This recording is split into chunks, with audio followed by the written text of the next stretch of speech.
fluent, obviously not just in English, but also in Spanish, and that'll be something that will be very significant, I believe, for Catholics not only around the world, but also here in the United States and here in Chicago.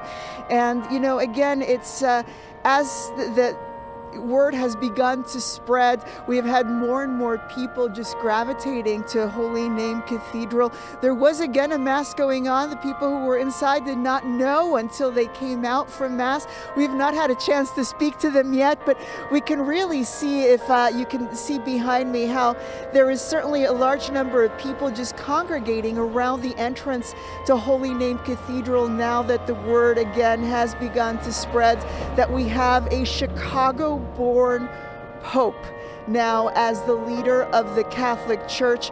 There is also, of course, as you can imagine, a large amount of media out here, and that is because even before we knew who the new Pope was, the Archdiocese of Chicago had scheduled a 1:45 press conference to react to whoever that new Pope was. And of course, that press conference now will be, I think, a lot different than what we expected it to be when it was first announced well over an hour ago. So a lot of excitement spreading here as the news has come that we have not just an American Pope, but a Chicago-born one now heading up the Catholic Church. Judy, back to you.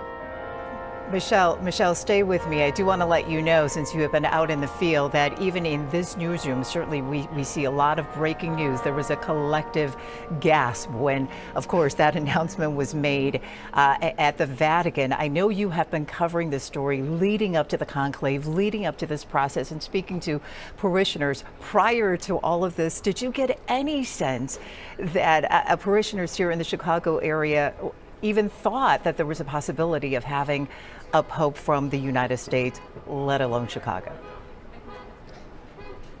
You know, interestingly enough, I was here yesterday, and there was a Mass as Chicago Catholics were basically praying for the cardinal electors as they entered conclave. And one of the parishioners that I spoke to on his way out, when I asked him, you know, what would you like to see in the next Pope? And he said, I want to see an American Pope.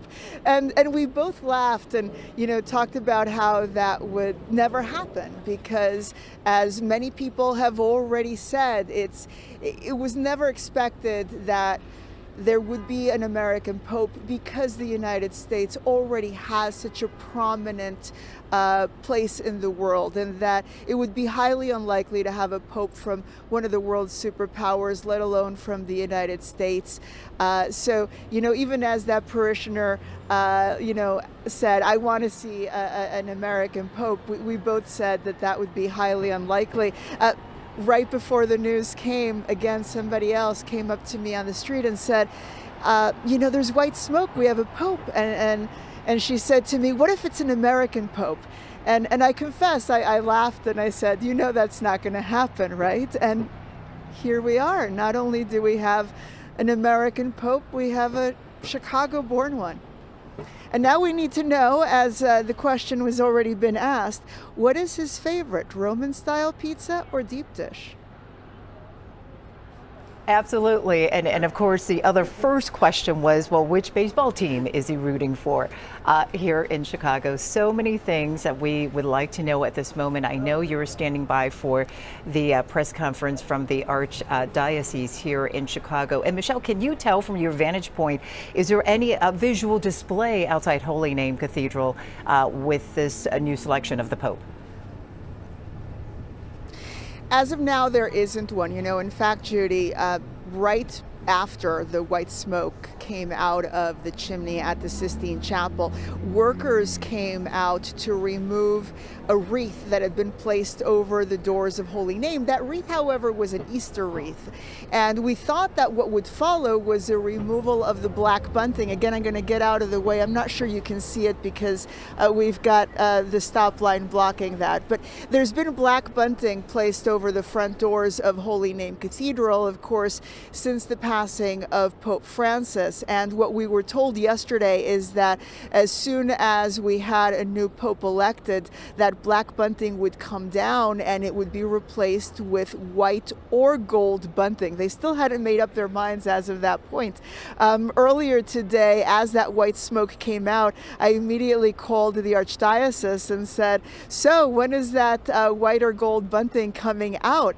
And they actually told me that they weren't sure, but that there was a possibility it would not be today. So as of right now, we still do not have any obvious displays, again, that we have had a new Pope selected. What we did get a few minutes ago before we went on air was the tolling of the bells that went on for several minutes here.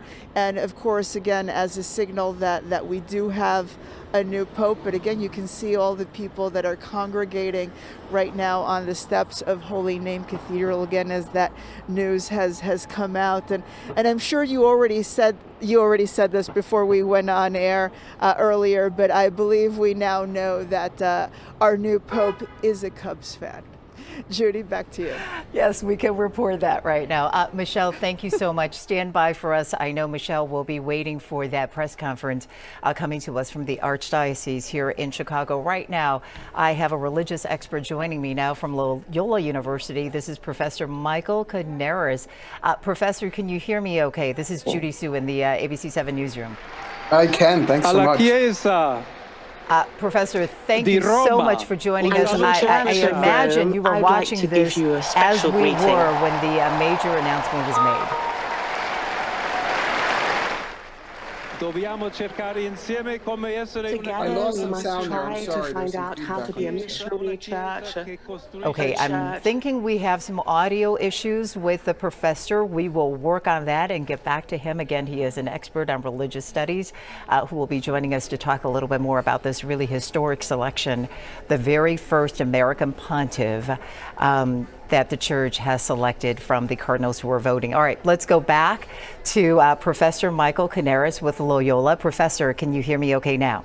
I can. Perfect. Thank you. Awesome. I first of all appreciate your time. I imagine you were watching as perhaps the rest of the world was watching this morning when that selection was finally announced. Your thoughts right now?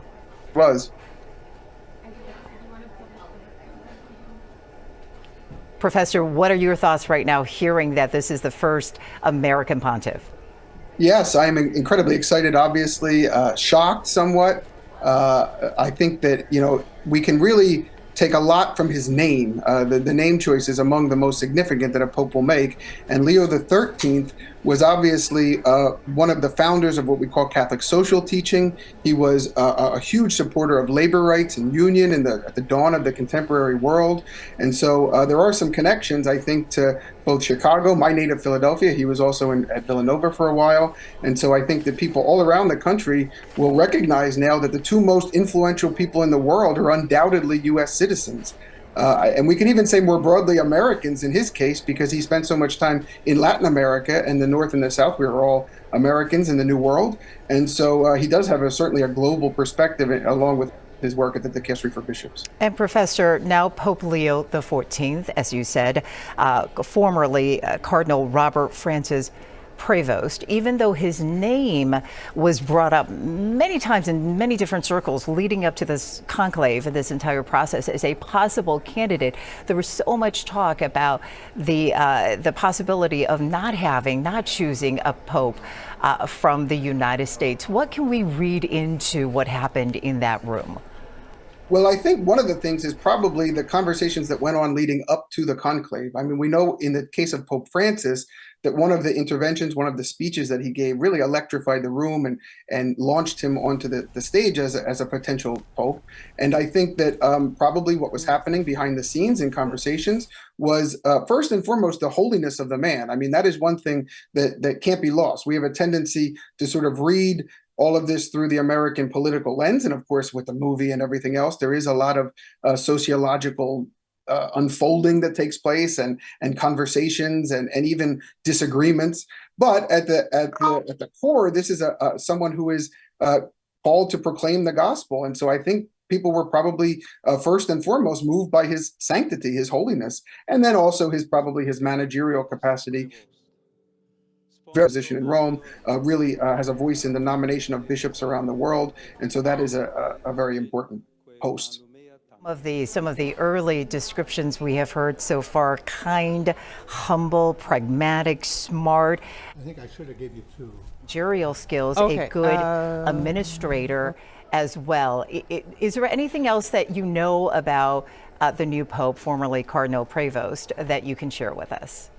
No, I mean, I know that I'm quite close with some people in the Pontifical Commission for Latin America, and so he was very involved there, of course.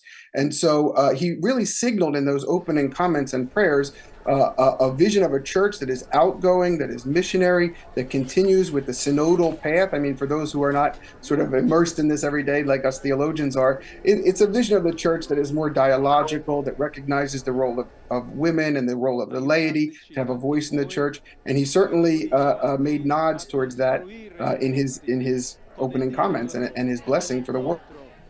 And Professor, I know this process actually certainly happened behind closed doors. If you know a little bit more about just what happened today, can you walk us through that process? After that vote is taken, there was a good hour, 90 minutes before the new Pope came out and greeted the masses. What happened during that time? Yeah, that's very common. So that in that intervening period between the white smoke, which shows that the election landed on a pontiff, they're taken to a room they call the Room of Tears, and there's 3 cassocks in there in white, right, in small, medium, and large, sort of. And so they prepare, but they also have to wrestle for a few minutes with the weight that has fallen on their shoulders. I mean, think about Pope Francis. When he was elected, he never set foot in Argentina again, including when he was buried in the city of Rome. And so this person's life is changed forever in those few moments. And so they have to grapple with that themselves, prepare some comments to come out, get dressed, those sorts of things, and then, of course, come out and greet the crowd, greet his new church as the Bishop of Rome. All right, Professor, thank you so much for joining us again. Michael Canaris with Loyola University. Thank you so much. I'm sorry I paused for a second. I was listening to my producer. Are we saying that the press conference is happening right now? All right, we have a press conference right now for the Theological Union that is happening, so perhaps we can take you on over there and listen in and see what is happening there as reaction continues to pour in on this historic moment. All right, let's listen in. Of course, that we were praying for and rooting for, but I will confess that I never dreamed that we would be having this conversation now. I have absolutely no doubt that our new Pope Leo XIV will just be an extraordinary leader. We didn't think it was possible for an American to be the person that the cardinals would choose, but he's got such a global vision, and all the years that he spent in Peru, he's a person that really has the heart of the whole church. And in the position he's had these last years as head of the dicastery of bishops, he's had a very wide vision of all the communities around the world, and he's an extremely intelligent and wise person with a huge pastoral heart, especially attuned to the people who are the most hurting and the most overlooked and forgotten.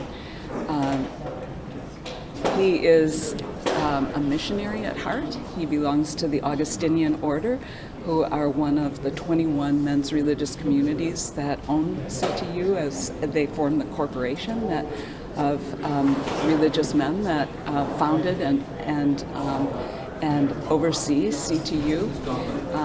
He has been in positions of authority not only as bishop and cardinal, but also he was provincial of the Augustinians for the whole church, and so he has a very wide global vision and a heart for everyone that includes and hears everyone. He's not just an American; he's a Chicagoan. He's a Chicagoan. With a pretty big connection to here. Absolutely. Tell me a little bit about that and just how your thoughts of that. He came as a student in 1978, I believe, and he did his Master's of Divinity here, completed it in 1982. I didn't know him at that time. I didn't come to join the faculty until 1988. But I did have brief encounters with him over the years as he served, as he taught briefly for us in canon law. He did a doctorate in canon law. And he was part of the formation team for the Augustinians when he was the provincial. He was part of the CTU Corporation in that capacity. And we were hoping to draw him onto the CTU faculty when he was appointed to Peru. And so the next moment when I had a personal opportunity with him was when it was announced that he would be made cardinal in September of 2023. And so at the invitation of the Augustinian community, I joined them and was part of the celebration for his ordination to cardinal in 2023. And you could tell by the way that he interacted with people, by the way he carried himself, by the way he listens, by his very wise and judicious manner, that he's an extraordinary leader. And I think Pope Francis recognized that in him when he elevated him to cardinal and when he appointed him head of the dicastery of bishops, which is a very important position in the Vatican.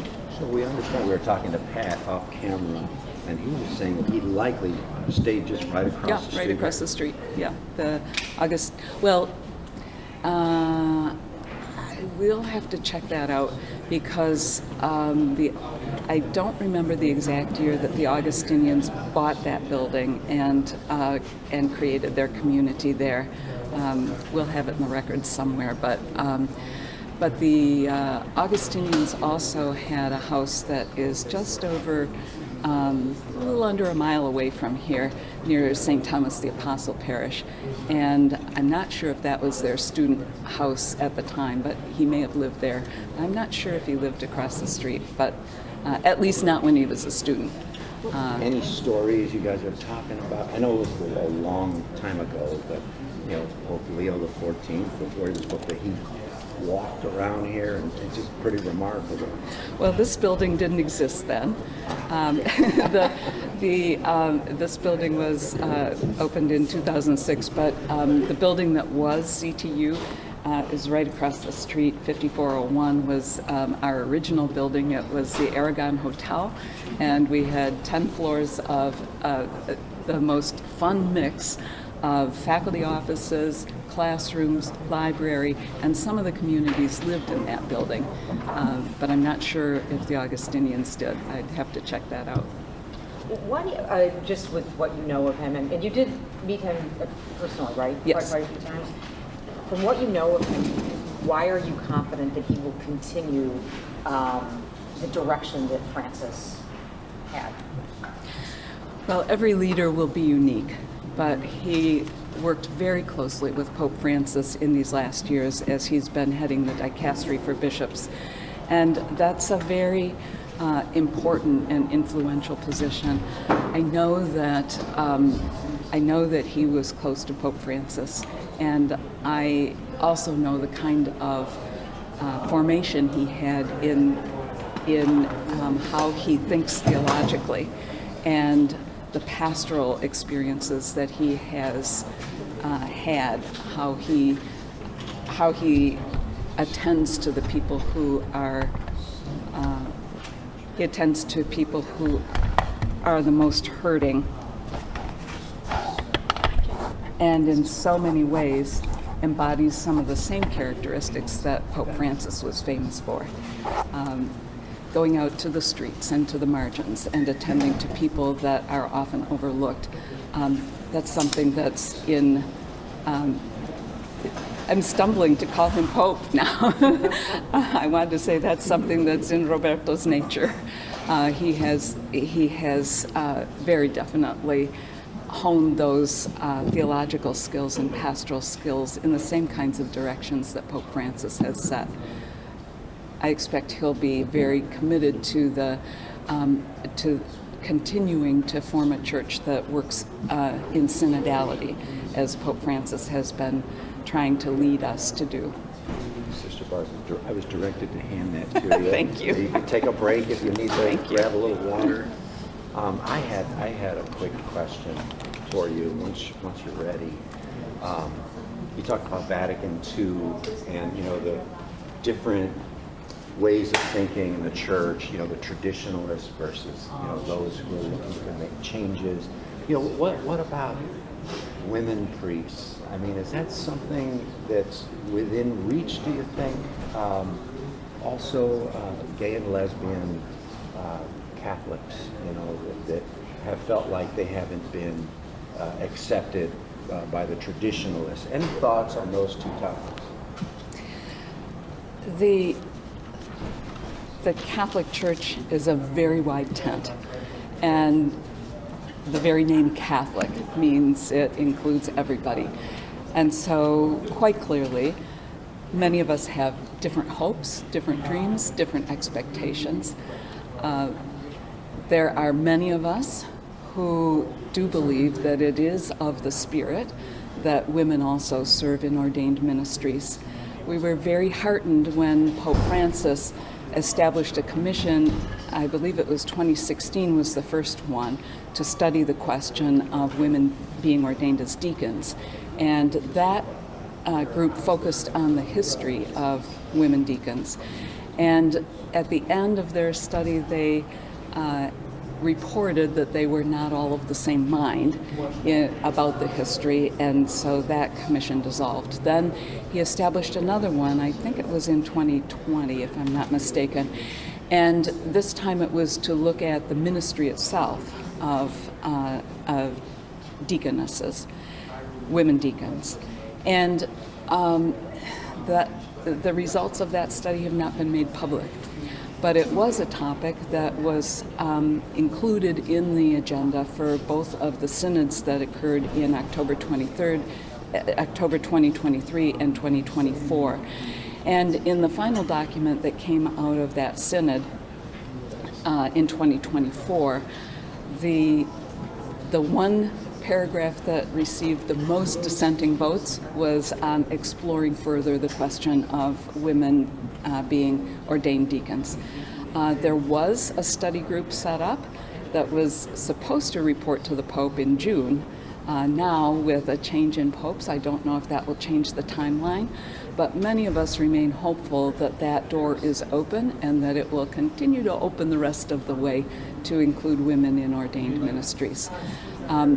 The question of gay and lesbians, I was so delighted, as many of us were, when Pope Francis famously said, "Who am I to judge?"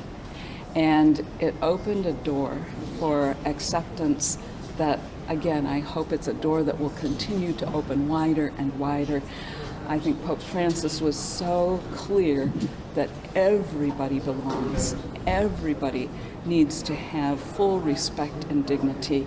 Everybody needs to know they are welcome as they are in the church. And I am quite confident that our new Pope will share that perspective and help us take the next steps forward. Thank you. Great. We appreciate it so much. Thank you so much. You taking Really the time to do Happy this. to. Sorry Happy to to. bombard you. No, that's quite all right. And there you have a reaction this afternoon coming in from the Catholic Theological Union right here in Chicago, in Hyde Park, where now Pope Leo XIV, when as a student, we heard in 1978, graduated in 1982. In fact, they thought about having him come back and join the faculty when he was appointed to Peru, and then we know what happened from there. Right now, let's take you live to Vatican City. Our Liz Nagy has been on the ground there with the masses covering all of this for us. Liz, I'm going to toss it to you and let you take it away and tell us what is happening there. Judy, what an absolute moment. That white smoke came very suddenly, moments after we did a live shot for our 11 o'clock newscast, and people really could not believe that they saw that white smoke. It was more than an hour after that we saw Pope Leo XIV, as we will now know him, step out onto that balcony. And the moment that they stepped out and read Robert Francis Prevost, you could see the crowd look around and realize this is an American. This is going to be the first American Pope. We just spoke with a woman who said she's leaving Rome tomorrow. Her daughter is studying abroad here. She's devoutly Catholic, and she said that she prayed she would get to see this moment in person. She was much closer to the new Pope than we were able to be. She said she was in the front row up here in St. Peter's Basilica, and she could see the tears in the new Pope's eyes. But out here in St. Peter's Square, before that, it was something of a rock concert, really, a real celebration of not just the world's Catholics, but people from all over the world just here to enjoy this moment and really take it in. We saw young children propped on the shoulders of their parents, craning their necks. We were looking directly into the sun, wondering if we were even going to be able to see this new Pope. An extremely diverse crowd out here. When they first announced that there was, in fact, a new Pope, you could see people walking around with the flags of their countries draped around them, hoping that perhaps the next Pope might come from their country. But really, this is a moment for Chicago that I'm not sure people entirely expected. We've been speaking to Catholics from Chicago all week, and there was always a chance Robert Prevost's name had been mentioned as a possible contender, but I'm not sure people actually thought that would happen. Another thing to point out that I think was interesting, we spent some time at the Loyola Chicago Rome Center earlier this week. So people with deep connections to Chicago who are also Catholic. And again, people who know now Leo XIV personally, but did not perhaps think that this was actually going to happen. So just an absolutely extraordinary moment for Catholics and for Catholics from Chicago here in Rome. Judy?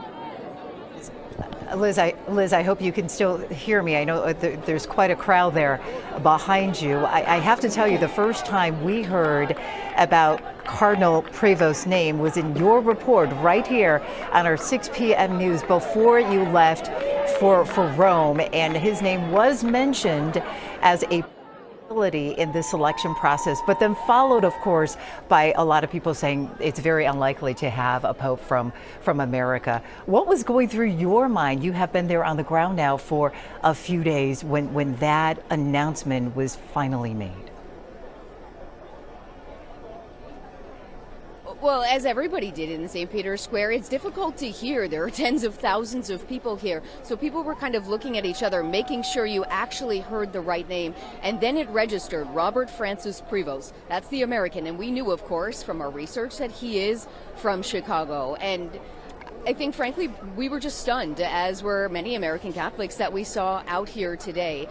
We've talked a lot this week in speaking with Vatican watchers and priests with deep connections to Chicago about Cardinal Cupich's possible influence on this conclave. Cardinal Cupich was one of the first cardinals elevated by Pope Francis to the College of Cardinals, and he has remained out of sight. He's been very silent leading up to this conclave. And we had heard people say that he really took this role seriously. He was thought to be a trusted voice in the room in the College of Cardinals. We watched him take his oath of secrecy yesterday as they stepped into the Sistine Chapel. And so clearly it was something that he really took seriously. We've not had the opportunity yet to see or speak with Cardinal Cupich, so it will be certainly interesting to hear his thoughts and perhaps if he gives any insight as to what went through the room. Cardinal Cupich and Pope Leo XIV, as we now know him, are not the only cardinals who were involved in the conclave with connections to Chicago. There's a cardinal from Washington, D.C., who was born on the south side of Chicago that we spoke with. So there was a strong Chicago contingent, at least 4 cardinals of those 133 voting cardinals who were in the room who had deep ties to Chicago. And this, in fact, shows how that was reflected in the outcome that we have the first U.S. Pope from the city of Chicago. Judy. As we can tell from your live picture there, it is getting later in the evening. Can you tell us a little bit more about the crowd there? Have they dissipated? I know that prior to that, I mean, it was jam-packed, shoulder to shoulder, as you were saying. Judy, it was absolutely jam-packed. It has dissipated now. In fact, the crowd started dissipating a little bit the moment that name was read, and that just after the Pope stepped out onto the balcony. But there were also people here that were absolutely rapt by the experience, just staring straight ahead. I watched one woman for what must have been 45 minutes with her rosary wrapped around her hands and her hands held in prayer form up to her mouth. So this was clearly a very moving moment for a lot of the people who were there. It is still something of a celebration. The crowd has dissipated, but there are still thousands of people here. The Vatican had told us that there were up to 250,000 religious pilgrims who had made the trip here to Rome to be part of this experience. A lot of students who were studying abroad when we spoke to earlier this week who extended his trip to be here for this moment. But I have to say, I don't think anybody was disappointed by the weight of the moment when they saw a new Pope step out onto the balcony here in St. Peter's Square. It was something to be seen, and now there's sort of a celebration and an elation that continues because this transitional moment is still going on. Even though we have a new Pope, we don't know much about him and what happens next. And Liz, in terms of the crowd there, were you able to find many Chicagoans? I know you've talked to a few there. We have talked to a few Chicagoans. As we always say in Chicago, Chicago shows up everywhere. Chicago has a connection everywhere. And there are Chicagoans here all over Rome. We said we spent some time at Loyola Chicago Rome Center earlier this week. There are students studying abroad. I just spoke with a young gentleman who lives here in Rome. He says his grandfather was born in the city of Chicago, married an Italian woman, and he grew up here in Rome. So there's a little bit of Chicago everywhere you go, and people are now very proud of the fact that their Pope is from the city of Chicago. So I think we will see a lot of that going forward. Also to be noted, as they talked about earlier, that he is a Cubs fan raised on the south side of Chicago. So that's something you can expect to hear a lot from Chicagoans. Oh, yes. We are working on those angles already here at the newsroom, as you can imagine. And Liz, I know this is all happening so quickly, and you certainly have put in a very long day already, but do you know what happens from now? What is the schedule going forward? Maybe for the next day, tomorrow, for the Pope? We actually, no, Judy, we don't know what happens now because there's no indication of how long this was going to take. All of it was prediction. Like we've been saying all week, this happened behind closed doors. The only signal we got from anything was the smoke signals coming from the Sistine Chapel. So there's no real plan in place. It is, I believe, Thursday evening here in Rome. The days sort of tend to blend together. So I think we can expect to see him celebrate a Mass, if not before then, on Sunday morning here at St. Peter's Basilica. But we're also hoping to hear from some of the other North American cardinals who were inside that room of the College of Cardinals, inside that conclave, to hear how they came to this decision. Judy? Liz Nagy and our entire team there on the ground in Vatican City, you guys have done an extraordinary job. Thank you so much for putting in all these hours and bringing this historic moment to us here in Chicago. Liz, thank you. I'll let you get back to more reporting, of course, on this announcement today, a major moment for the Catholic Church, and as you have been watching, an extraordinary moment here for the city of Chicago. Right now, I am joined by Father Burke Masters with St. Isaac Jogues in Hinsdale. Father, can you hear me okay? It's Judy Sue in the ABC7 newsroom. I can, Judy. Yes. Well, I have to say, you talked to us a couple of days ago leading up to this process about the conclave. And if I'm correct, you said that you thought there would be an American Pope in your lifetime, but probably not this election. What is your reaction today? Yeah, it's wow. I did think we'd see an American Pope, but I thought it would be in the next election. And I was watching, of course, probably with the whole world, the announcement. And when I heard, Prevost, I thought, wow, it's the Cardinal originally from Chicago, and just got chills and couldn't believe what I was hearing. And then everybody's doing research, and I hear he's a math major, which is what I studied, and I also hear he's a Cub fan. So as a Cubs chaplain, I want to invite Pope Leo to celebrate Mass at Wrigley Field one day, which would be a great great experience. That is quite an invitation.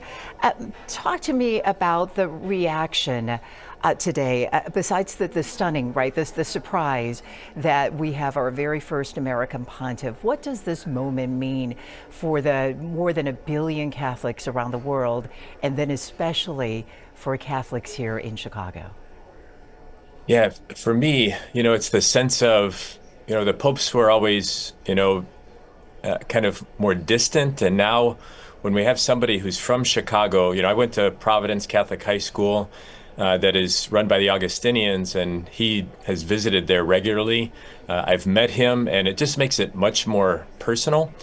I think in the world we thought, the USA has such, as a power, has such, influence in the world that we would never see an American Pope because, the church and state, there'd be so much influence. But I was brought back to one of my mentors who is a priest that travels the world. And he told me once, he said, you watch, the United States is going to have a major impact on the church in the world. And I said, really? He said, yes. He says, the Catholics that I've met in America who are all in are so dedicated. And he said, Americans are so innovative. He says, watch what comes out of the United States. It's going to impact the world. And maybe this is a part of that impact that we're seeing today. Just an incredible announcement. And can you talk to us a little bit about what happens now? It is now nighttime in Rome, of course. Do we know anything about what the schedule may be in the coming days for the Pope? I don't. I would imagine, he's very familiar with Vatican City, having worked there for a while. I imagine he's probably going to be getting his bearings and kind of taking it all in and talking to his advisors and see, okay, what are the first steps in my pontificate? So I'm sure it's just been a whirlwind the last few hours for Pope Leo XIV. I do have to ask you about the fact that, of course, he grew up on the south side of Chicago and went to school in the south suburbs. Can you imagine what would that be like to have a classmate of yours, if you went to elementary school with him at St. Mary's, who is now the Pope? I was thinking about that. Even somebody had sent me a picture of him and his brother at Providence Catholic High School, and I was just thinking, wow, imagine what their next Thanksgiving or Christmas will be like, just a family, and then those circles of friends and people who know him well. There's a lot of people already that have texted me saying they know him, they've met him, and they can't speak more highly of what an amazing human being he is. I'm sure it probably doesn't surprise you at all. I was reading that some of his former classmates, even from the time when they were in elementary school, sort of said that I think some of the quotes were, he was very smart and he just had this aura about him, and that he knew what he was destined to do almost from the time that he was young. I'm sure that does not surprise you. No, it doesn't. Having worked in vocations for a long time, I realize many young people kind of know that they're being called. I didn't know until I was older, but some knew when they were children. And it sounds like, he probably had some inklings from the Holy Spirit, maybe not of being Pope for the whole church, but being a priest and having a large impact on people's lives. Father Bergmasters from St. Isaac Jogues in Hinsdale, thank you so much for joining us and talking us through a little bit here on this extraordinary moment here in Chicago, and certainly for Catholics around the world. Let's pop on over to our Christian Picos. I believe he is standing by at Mount Carmel Academy with more reaction for us this afternoon. Christian. Hey Judy, how's it going? Talk about a historic day for the students and staff here at Our Lady of Mount Carmel Academy. Truly just no words to describe the energy and the electricity and the life that was shared earlier today when they announced that Robert Francis Prevost, now Pope Leo XIV, would be here, the Chicago Pope. I hope they're running the video that we got earlier today when they made that announcement and when he walked out onto the balcony for the first time, because these kids, they went bananas. They had these USA chants going for, I swear, 5 minutes straight. They were waving American flags. They were waving Chicago flags. We're hearing that Pope Leo XIV is a Cubs fan. Guess what? They were flying the W. I'll tell you what, Judy, this is a lunch hour that these students will never never forget. And honestly, it was just such an amazing opportunity for all of us here at ABC7 to be able to share this historic moment with them. This is, for many of these kids, all of them, the first time that they've been able to experience this historic moment in the Catholic Church, and it's something that they will never forget. And remember, this just comes a couple of days after kids here at Mount Carmel Academy hosted a mock conclave where they did not miss any of the details, really highlighting how this process works in the Catholic Church to select the next pope. I actually spoke with a fourth grader who was elected pope by his peers. I asked him, I'm like, what do you think is going through Pope Leo's mind right now as he walked out onto the balcony for the first time? And he said, he was honest, he was probably really nervous. This is a huge deal for him. He said that he had some jitters, he had some self-doubt. So, we're all human beings at the end of the day, but this is a day that these students, the staff here at Mount Carmel will never forget, and it's certainly something that we will never forget as well. Just seeing that moment gave us all chills. Such a special moment, Judy. Christian, I can imagine. Take us through that moment once again, the cheering of the kids. And so all of them participated in a mock conclave. Yes, that's right. To the point where they actually had a mock Sistine Chapel, if you will, and outside of the chapel they had that chimney. And once they announced who the next pope would be, they actually... How did you realize?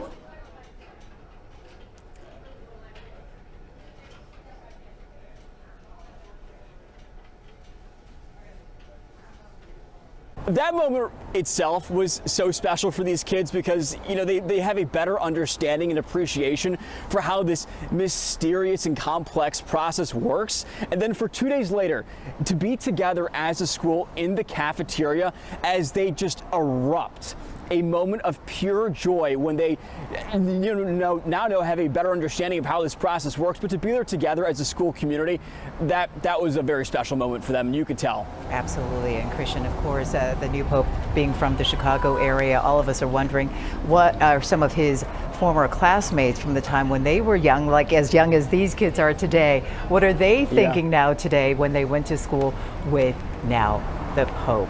Christian Picos, live at Mount Carmel Academy. Thank you so much for joining us. Of course, Christian will stand by along with the rest of our team. We continue to cover this for you live this afternoon. Let's just tell you a little bit more about what we know about now Pope Leo XIV. We know he 9 years old, born in Chicago, formerly, of course, Cardinal Robert Prevost, dual nationals, citizenship of America and Peru. He spent many, many years in Peru, first as a missionary there and then becoming the Archbishop. Graduated from Villanova, attended school here in the South Suburbs when he was young, and earlier we also heard from the Catholic Theological Union. He went there to study as a student in 1978. Graduating from there in 1982. Here are some other descriptions of the new pope. Seen as a diplomat in the church, was head of the Augustinian religious order. He was made cardinal by Pope Francis really not too long ago. He speaks Italian and Spanish, and I believe French and Portuguese, in addition, of course, to English. Again, the new pope, Leo XIV, formerly Robert Francis Prevost, a Chicago native, making history this afternoon as the first American pontiff. As we continue to look at this picture, a live picture of the Vatican. It is nighttime there. They're about 7 hours ahead of us. This decision major announcements was made now maybe about 2 hours ago, shortly after 11. I'm lost on time here, but shortly after 11 o'clock Chicago time is when that announcement was made. An incredible moment for the 1.4 billion Catholics around the world, and certainly here in Chicago, as our entire team here is trying to get just a little more information about the new Pope. Again, want to let you know that we are standing by for a press conference from the Chicago Archdiocese. I believe that was supposed to happen at around 1:45 this afternoon, and our entire team is standing by to bring you more reaction on this historic moment. Just a little bit more about Formerly, Cardinal Robert Prevost, 69 years old, again a Chicago native, also holds Peruvian citizenship, lived there for years, first as a missionary and then as an archbishop. Prevost was actually elevated to cardinal by Pope Francis just in 2023 and led the very influential Vatican office that selects and oversees bishops. Again, as we have been telling you all afternoon, he grew up on the south side in the south suburbs of Chicago, went to St. Mary of the Assumption near Dalton. He also, we believe, briefly lived in Olympia Fields. Prevost's father was a principal at Mount Carmel Elementary School in Chicago Heights. He attended St. Augustine Seminary High School and then went to Villanova University, and then coming back here for graduate school. He holds a degree in math and then joined the Augustinians and worked towards his Master's of Divinity degree at the Catholic Theological Union in Hyde Park, which earlier they had some reaction for us as well, telling us that at one time he did teach for a little bit there, and they were actually hoping to draw him back as part of the faculty when he was appointed to Peru. Since taking his vows, we know that Prevost had spent most of his career overseas. He lived for years in Peru, first as a missionary and then eventually as an archbishop. In addition to English, Spanish, of course he speaks. Prevost is also said to speak Italian, French, and Portuguese. As we continue to await reaction this afternoon, we spoke to Father Burke Masters of St. Isaac Jogues in Hinsdale just a little while ago. We have been talking to him throughout this process, actually leading up to the conclave, and he had mentioned that he thinks in his lifetime, this is prior to the selection today, that there will be a pope from the United States, but he really thought it would not happen with this election, which was really the conventional thinking of every religious expert that we have been speaking to, thinking even though Prevost's name was mentioned in the possibility, that short list of possible candidates, but most of the experts leading up to today had said that it would be very unlikely to have a pope selection from the United States. Now, Pope Leo XIV, the very first pontiff from the United States. Do we have an update on the press conference that is happening? Again, we are holding by on this press conference happening at the Chicago Archdiocese. You can imagine that they have a lot to go through right now.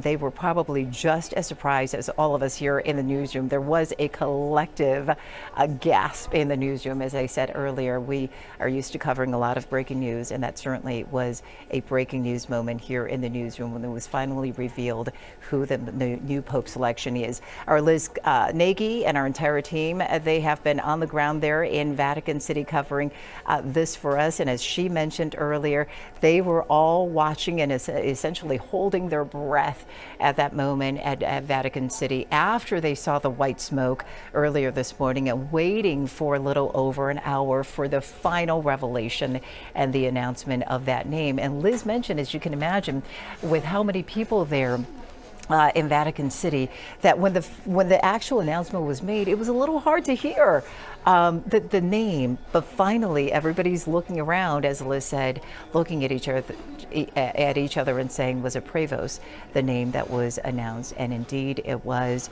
And of course, a little after that, the new Pope came out with his remarks. In his first remarks as Pope, he did call for peace and certainly pay tribute to the late Pope Francis.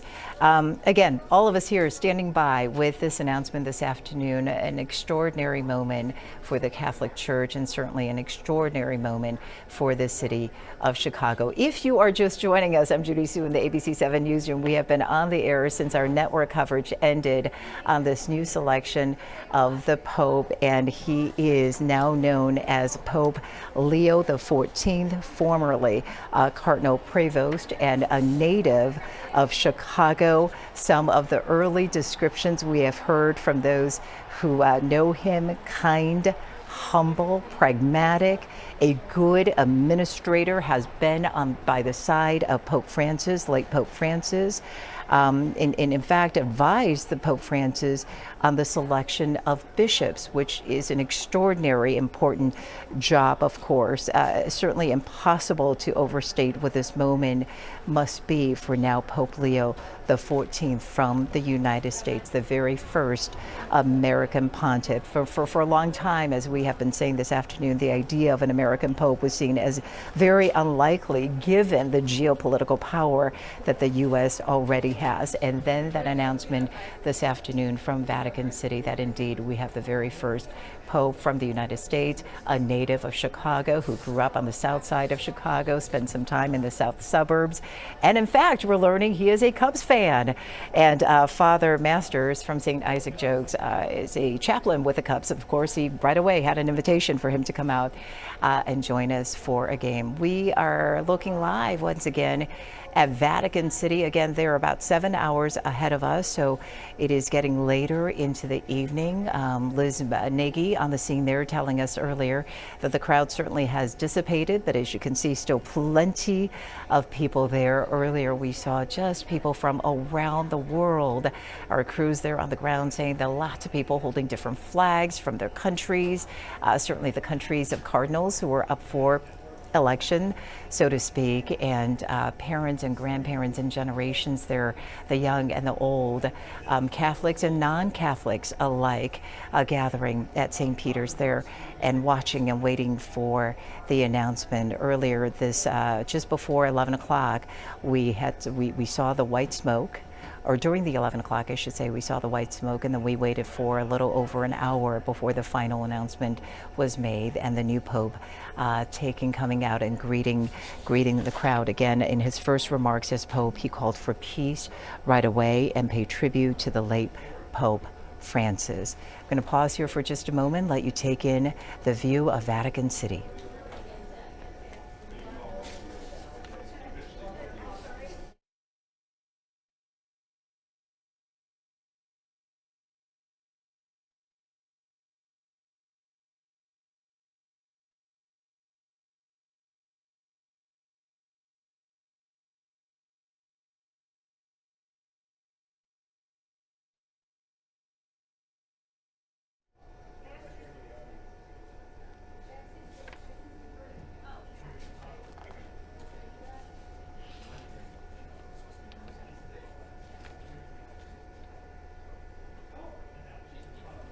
And once again, you are watching our continuous live coverage this afternoon on ABC7 on the selection of the new Pope, Pope Leo XIV.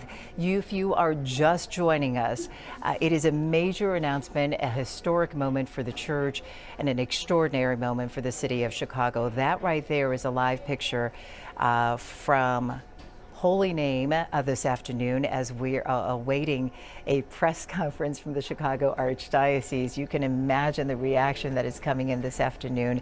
Again, the white smoke was seen earlier today, right around the 11 o'clock hour. About an hour, a little after that, the final selection was made, and it was a stunning moment for all of us here in Chicago, the entire newsroom watching, along with the rest of the world, when that selection was made. And in fact, we learned that it was a 69-year-old, formerly known as Cardinal Robert Francis Prevost, a native of Chicago, who was selected as the new Pope, and he will take the name of Pope Leo XIV. I can just go over just a little more information about what we know about the new Pope here this afternoon as we continue to await that press conference. Again, 69 years old. He was born here in Chicago, spent some time, grew up on the south side of Chicago in the south suburbs, went to elementary school there.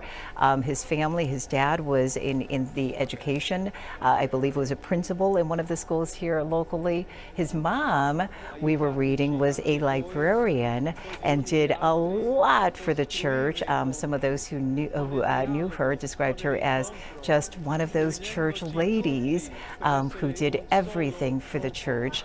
And many of some of his younger friends were quoted in several reports leading up to today when they were talking about a possible short list of people who could be potentially elected as Pope. Some of his younger classmates from here in Chicago describing him as very smart and humble and kind of had an aura about him, and always knew from the time when he was young and when he was a young man here what he wanted to do and what he was destined to do.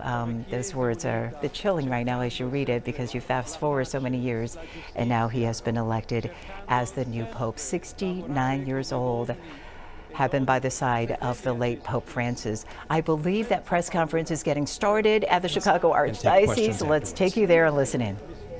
Sure, I'll have them do that for you. Bishop Lord. Microphone. I don't know. Lord, is the microphone working? What's going on here? It's working for the cameras, but there's no speaker. Can we lower that for? Yeah. So yeah. Good. So, good afternoon. My name is Bishop Larry Sullivan. I'm currently serving as the Vicar General of the Archdiocese of Chicago. That's Larry, L-A-R-R-Y, Sullivan, S-U-L-L-I-V-A-N. I do want to just say what an exciting day this is for all of us, having Pope Leo XIV elected as the Holy Father. It's a day of great excitement for the Church. Additionally, it's a day of great excitement for Chicago, for the United States to have one of our own be elected as the Pope, to serve as the Holy Father. Really is a cause of great joy, great excitement. I do believe that Pope Leo XIV is going to serve with obviously great faith. He's a very humble, a very kind person, and someone who really does look to the Lord for guidance in all that he does. He's a very prayerful and spiritual man, and he's going to take that sense of God's love and do all that he can to care for all of God's children, to care for all of us. Have you worked with him? Do you know him personally? So I have not personally worked with him, but I do know people who have worked with him. He's as an Augustinian. There's a large Augustinian community here in the Chicagoland area, and they all speak so incredibly highly of him. He's just a really wonderful, wonderful man who is guided by a sense of God's love. This is a really shocking announcement. Were you surprised? Was there any notion of this? So we have no inside information whatsoever. You've heard this quoted time and time again. The cardinal who walks into the conclave as a pope walks out a cardinal. So there's all kind of speculation. He certainly, as a cardinal, was eligible to be elected, but it's a surprise in the sense that nobody really knows how the Holy Spirit is going to move among the cardinals in the conclave. They don't walk in with a set plan or a set agenda. They go in with a spirit of prayer, seeking the guidance of the Holy Spirit, and therefore it's a surprise in that sense.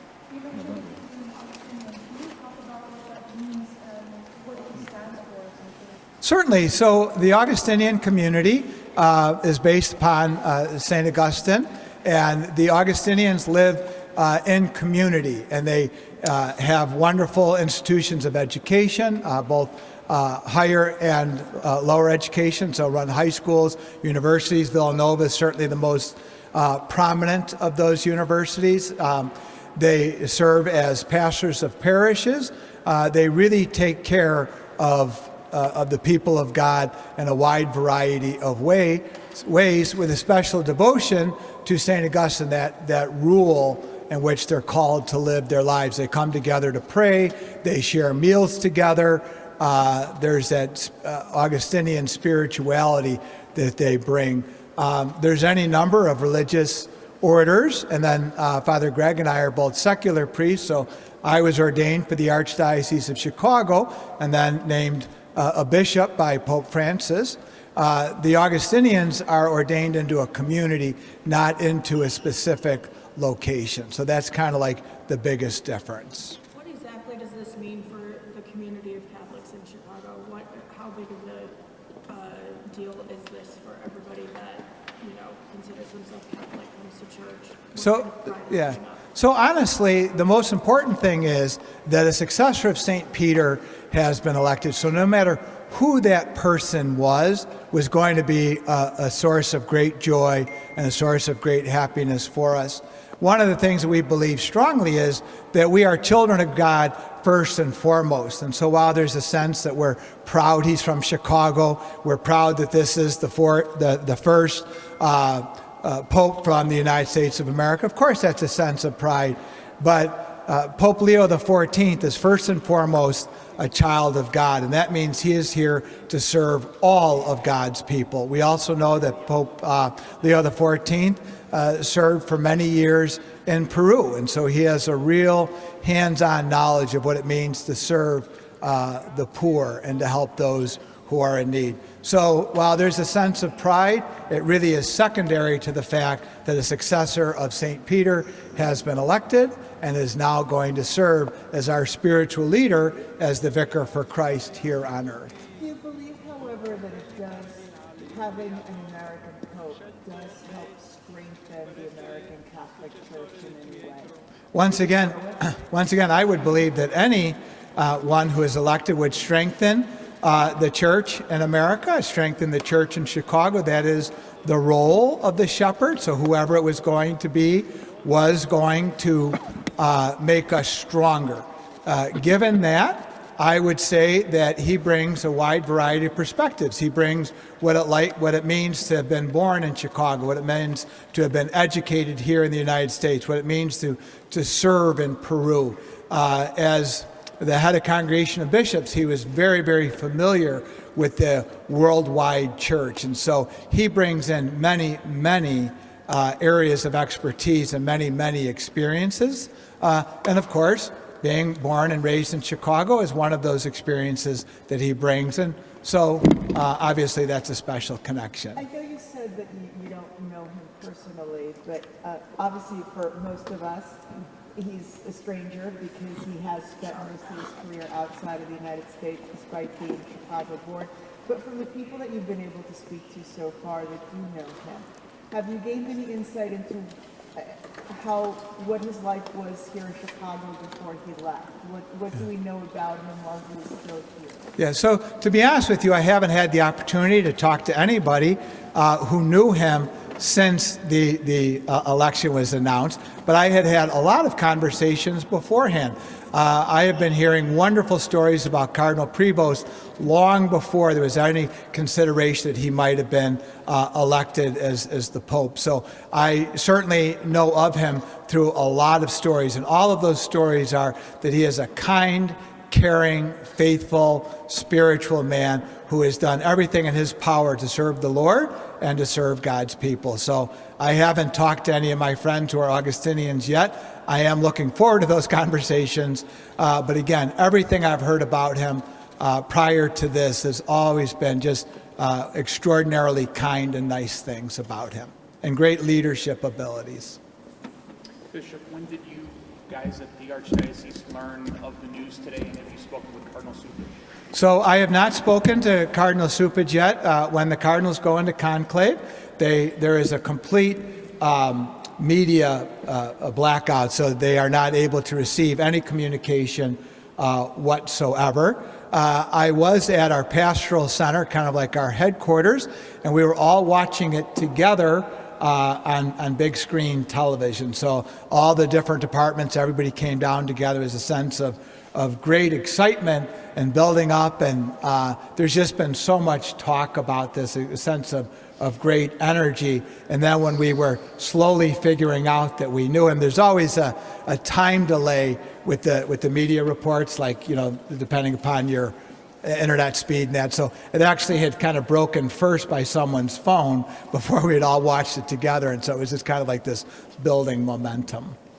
Did the Cardinal communicate before he left? Is he allowed to? What is most important for him in the new Pope? So the Cardinal has spent a great deal of time communicating with us in direct regards to the needs of the Archdiocese. And so he is very, very much in tune to what is happening here. I know that he worked very closely with Pope Francis. He did not specifically say that these are the things that he was looking for. I would say that he entered into the conclave completely open to the movement of the Holy Spirit. I would say that he did not go in with an agenda, but he did go in telling us to make sure that we keep moving in the right direction. He was very concerned about us here. He loves the Church of Chicago. He wants the best of Church of Chicago, and he was putting us hard at work. What does that mean, the right direction? When I say the right direction, we're moving in a direction. So he has a mission, he's got a plan, he has a vision, which all leaders do. And he wanted to make sure that just because he was going to be in Rome, that we were not going to continue the good works that we're already doing. So when you say what the mission is, it's all things that we've been working on, building up a sense of parish vitality, working on towards making sure that everybody can have an opportunity to have a personal relationship with the Lord. That is Cardinal Cupich's number one priority, that we help people enter into a relationship with Jesus Christ. Most people aren't Catholic, most people aren't Christian. What do you want the world to know? This is obviously world news, to know about who the Pope is and what he should do for them. So I really do believe that the popes do serve as a wonderful example of what it means to be kind, compassionate, caring people. And so people who are not Catholic, people who are not Christian, people of all denominations, I think, can look to the Holy Father as someone who really serves as an example of what it means to care for those who might seem forgotten. And just like we look to other spiritual leaders and we look to their example of what it means to be a people of dignity and respect, making sure that everyone receives the dignity and respect that God will want for all of his children. For people who aren't from here or aren't familiar with the community, how would you describe what's unique about Chicago as a place as part of the background? So I am a lifelong Catholic. We will be celebrating Mother's Day this weekend. I recognize that my faith came first and foremost from my parents, from my mom and my dad and my family. I also believe that my experience at grammar school helped to form my faith, and I believe that the experiences that I've had here in Chicago have helped me understand the importance of living a life of faith. And I would suspect that whether you're from Chicago or not, that's the experience that Pope Leo XIV will be bringing with him, a real sense of faith being a priority, faith being at the center of the way we live our lives. And I think that that's something he understands extraordinarily well. What are those specific experiences? What's the Chicago spirit? I would say that part of the Chicago spirit is that we journey together. I think if I look at my own experience, my faith is not lived in a silo. It's not lived in a vacuum. I would say the Chicago way is that we come together, we share our faith, we tell stories about our faith, we are traveling together. While none of us are perfect, we're on the road together. And I would say, from my perspective, that's what I've learned in Chicago. I suspect that would be true of wherever you've grown up. But that's my understanding as a lifelong Chicagoan. What are some of the cornerstones that you would want to see from this new era in the Catholic Church? There's a lot of talk about how involved the Pope should be in certain current events. What would you want to see as defining features of his tenure? So I think it's very important that the Pope does speak up for the voiceless. I think it's important for the Pope to speak up for those who cannot speak up for themselves. And I think that Pope Francis was certainly someone who cared for those who were living on the fringes, who could easily be forgotten. And I strongly suspect that Pope Leo XIV will do the same thing. He will give voice to the voiceless. And I think that really is our responsibility.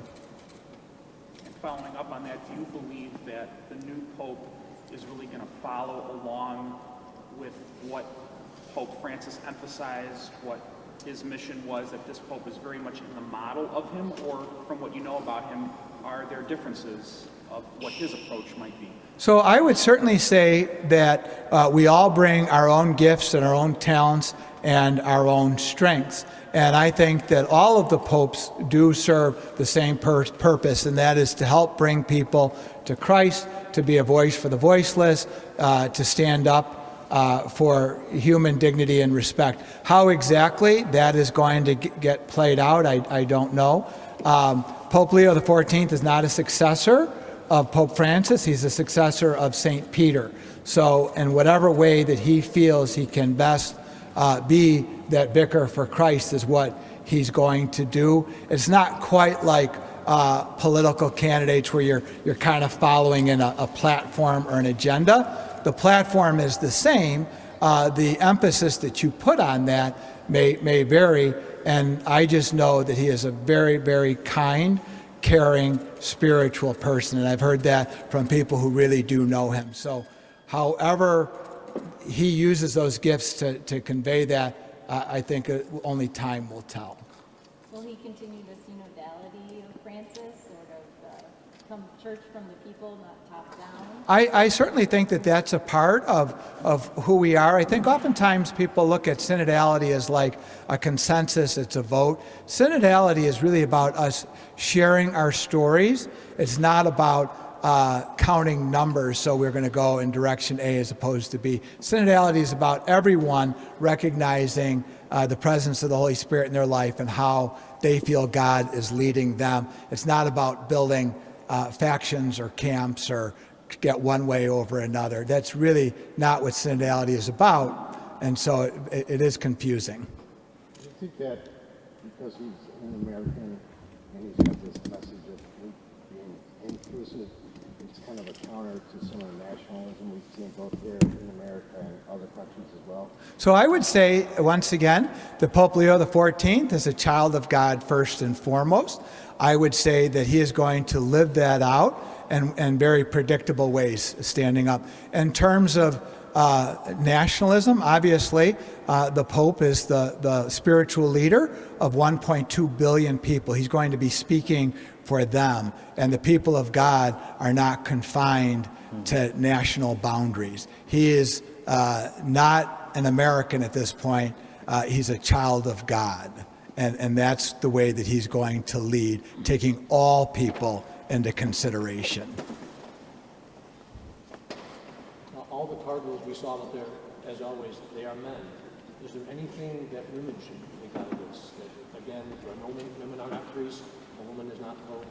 Anything to speak out to the men of it? Yeah, I would just like to say that no one lives in that silo or vacuum that I've talked about. Everyone has been formed by women in their life. So yes, only men were electing the Pope, but they were bringing all of their life experiences. And I'd mentioned earlier, a great part of my faith story is my mom and my dad. And as we celebrate Mother's Day, it's a day to recognize the influence that our mothers have in our lives. So even though they're all men, they're not just bringing that one perspective, they're bringing all of their experiences into that election. And there has been wonderful leadership on behalf of women in the church. And I know that we are certainly guided by that wonderful influence. I myself have been influenced by wonderful people in my life, and the opinions I've formed are a result of all of that shared wisdom. It's not just one perspective, it's everybody's perspective. They were just the ones who were casting the vote.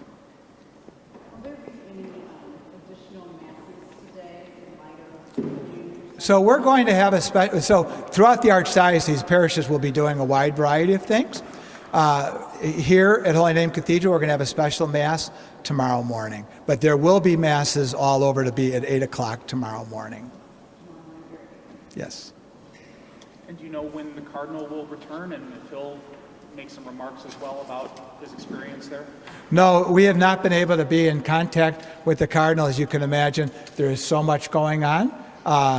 He will be here as soon as it's appropriate, and then he will absolutely be making a comment. The Cardinal cares a great deal about the church, and he is going to want to spread this message of good news.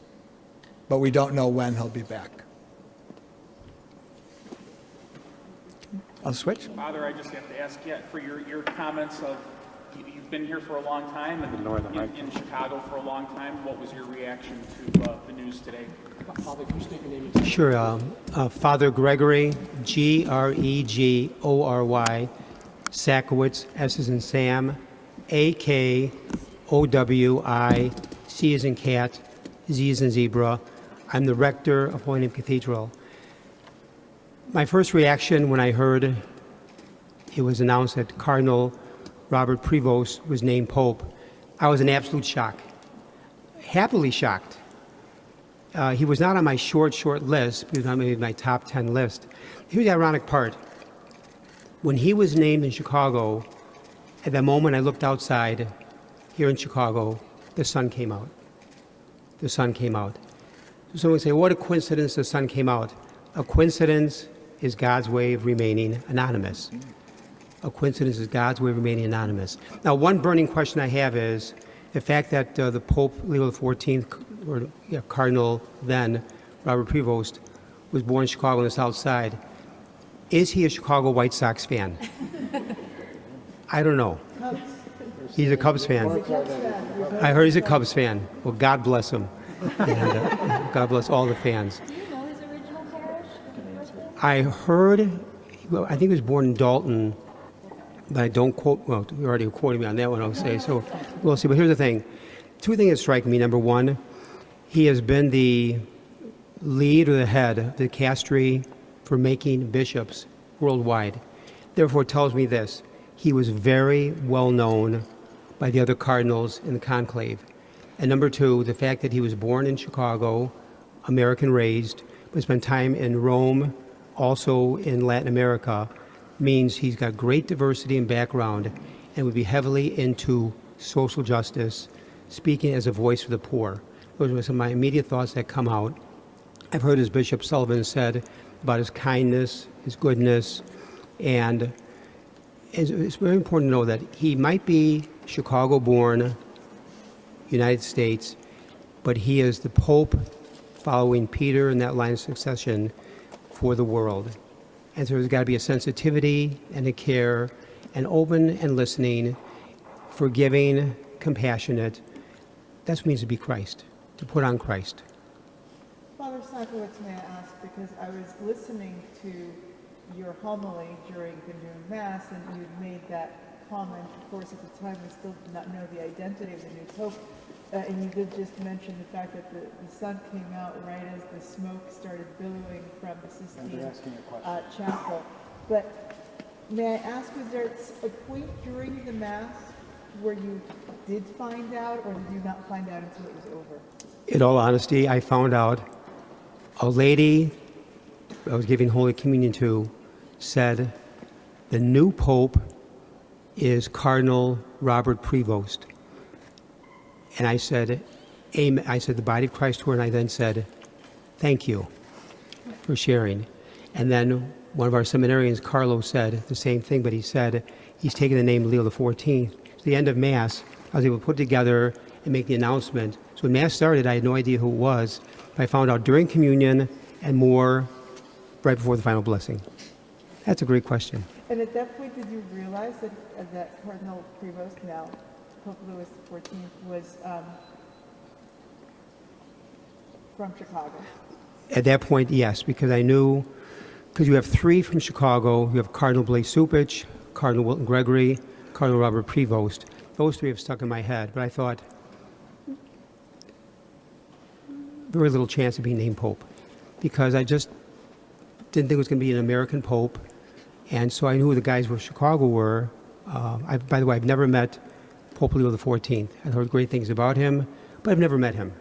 I have a feeling in the future, thanks to Cardinal Blaise Supich, he may make in the future a visit to Chicago. Maybe yes, maybe no. Time will tell. Father, you've often reached out to young people through music throughout your career. How important is that for the young people to have a connection with priests, with the Pope? I think it's very, very important. I think we have to be able to meet people where they're at on their terms. And I think age is irrelevant, that I love being with people, serving people. And if we come with an open heart and open mind and not judge, but tell me your story, and be able to put on Christ. And think about this. Every time someone says to you, can I talk to you, what they're really saying is, will you listen to me? Will you listen to me? So many times people just want to be listened to and heard. And I feel very humbled to be the rector of the cathedral now for almost 9 years. And by the way, I was thinking about this during Mass. Tomorrow, May 9th, is my 46th anniversary as a priest. Ordained 46 years ago tomorrow. Chicago born and raised. I was baptized down the street at Holy Trinity. And I lost my mother 5 years ago. And Sunday being Mother's Day, I'll give special thanks to my mother and my father. But I think it's very, very important to answer your question that the Pope relate to people of all ages and not just certain groups. And here's the thing, we may not always be in agreement with what someone says, but to be respectful and listen and come with an open mind and open heart.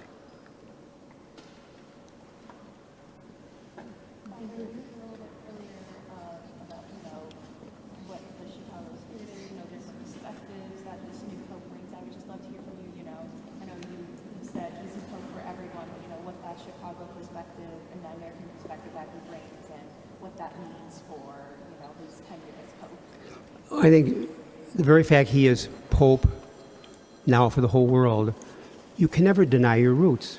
So I'm sure he has a love for Chicago, a love for the United States. That's part of his upbringing.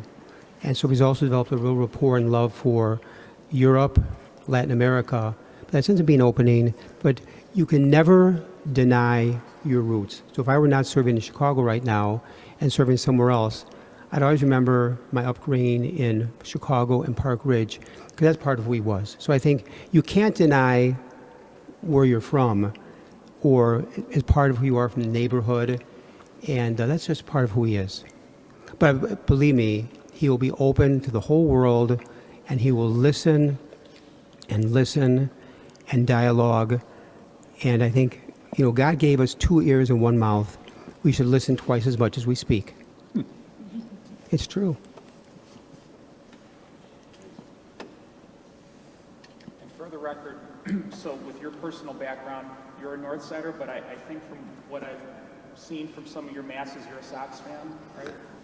I'm a diehard Chicago White Sox fan, even though I was born and raised in Park Ridge and North Side. However, I will never cheer against Chicago Cubs unless they play the White Sox.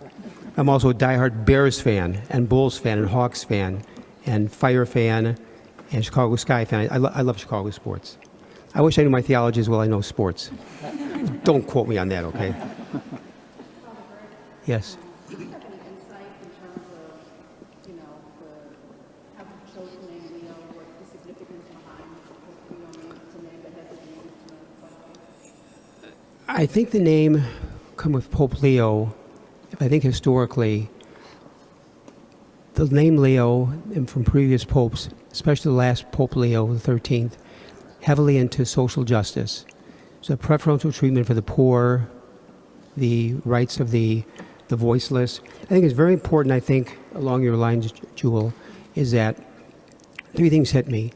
That Pope Leo XIV, I'm going to say this, I think he's going to be very strong on the immigrant, human rights, and the earth, the care for the earth. I think there will be 3 main points that he may hit on. He'll have other items to go through. And by the way, all this will not be accomplished in one day.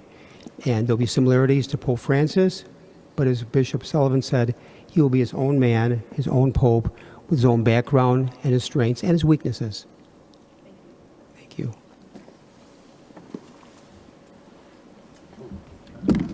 Okay, thank you. Thank you for being everybody. Yeah, God bless all of you. And thank you. It's a great day for Chicago, the country, and the world, and for all Catholics, and for everybody in the world. He's a unifier. And just for every media member that's here. Does kind of sum it up right there. That is the first reaction this afternoon from the Chicago Archdiocese on the selection of the very first American Pope who grew up actually right here in the Chicago area. I am now joined by our Karen Jordan. Hi, Judy. So glad to be here. Yes, we've been listening to this news conference that just took place at Holy Name Cathedral. Granted, a lot of joy. This day is being described as full of excitement, full of joy, not just for Chicago because of the new Pope Leo being from Chicago, but just a joyous day overall. Also, we are getting in reaction from all over the city. Sarah Schulte has been standing by listening to a news conference at the Chicago Theological Union in Hyde Park. That is where Robert Francis Prevost, who is now Pope Leo, was ordained. Sarah. Well, Karen, around here when he was getting his master's degree between 1977 and 1982, he was known as Bob. So we were kind of joking around here. We're now calling the new Pope Chicago Bob.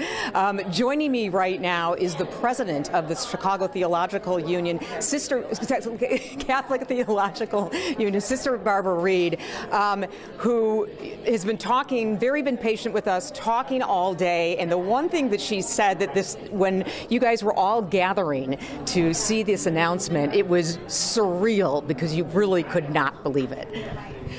That's true, Sarah. We were all gathered together in a classroom upstairs, faculty, staff, and students and administrators who were here in the building at the time, and we were eagerly awaiting with a bit of anxiety because, as you well know, there are divisions in the church, and people had been predicting that the pendulum usually swings the other way at the election of a new pope. And we're a school that's founded on the vision of Vatican II and very firmly committed to the directions that Pope Francis has set for us. And so we dearly wanted someone who would continue to help the church deepen in those directions that Pope Francis has set. And Bob Prevost is certainly one that will do that. And of course, as our own, of course he was going to be the one that we were hoping for most. But most of us had very little hope that that was a realistic possibility. We didn't think that an American would be chosen, given the kinds of divisions these days. But I'm stumbling to call him Pope Leo. But Pope Leo XIV is not only from the U.S. and from Chicago, but he is a person with a heart and a vision for the whole world church, formed especially in his years in Peru and then his last 3 years, I think it is, that he's been head of the dicastery for bishops in Rome. And he's been dealing with the needs of the church all over the world and trying to help select the best leaders for the church in all different parts of the world. So he's certainly someone that would be very well positioned to take up the mantle and to carry these directions that further that Pope Francis has started us upon. And we couldn't be more delighted.